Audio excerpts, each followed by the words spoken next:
Edmonton, pickles, ketchup, chow, chow, chow, eat 'em up, chew 'em up, bow, wow, wow. MacBeth, the youngest of the Edmonton Grads, considered herself a playmaker on the dominant basketball team. Frank Gunn, the Canadian press, Hannibal, Z's Boomba, commercial graduates like to raw. This was the chant of the Edmonton Commercial Grads basketball team that MacBeth, the last surviving member of Canada's most successful basketball team, still remembered even at the age of 96. Article continued below. MacBeth passed away in Toronto over the weekend.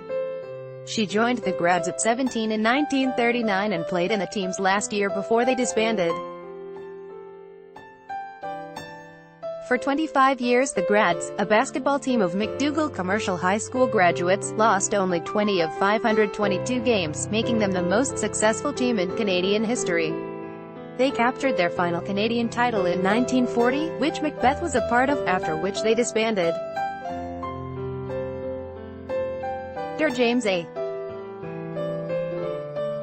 Naismith, the Canadian one invented the game, called them the finest basketball team that ever stepped out onto a floor. According to Ann Hall, author of The Grads Are Playing Tonight, MacBeth was one of the few players who was not a graduate of McDougall Commercial.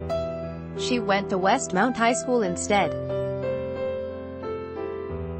In 1935, Bill Tate, who was the coach of Gradettes, the feeder team from which players would then move on to play for Grads, came to Westmount to give the students a basketball lesson. Kay had never laid eyes on a basketball before. She had never even seen the game or never shot. She was 13 years old at that time and he saw a potential basketball player in her, Hall said. He suggested that she come to McDougall Commercial High to try out for one of the teams. Article continued below. McDougall had a number of basketball teams, and when MacBeth came, she first joined the junior team Wasps in 1936 and later, a team called the Cubs. She jumped from the Cubs to the Grads, the only player on the team not to have played for the Gradettes first. Ryan Bennett, a Heritage Minutes producer who relied on MacBeth as a historical witness for a grad segment last year, remembers her as whip smart.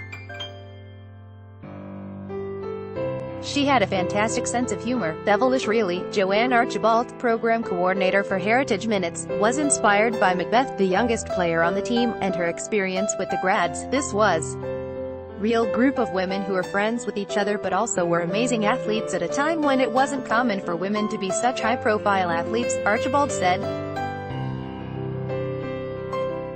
I think she took that responsibility of being part of the Grads pretty seriously. She really felt like she was playing on a team with all these other amazing women who were real trailblazers for women in sport. At a little under 5'5", MacBeth was not the tallest player, nor did she consider herself all that fast, but Archibald says she considered herself a good playmaker.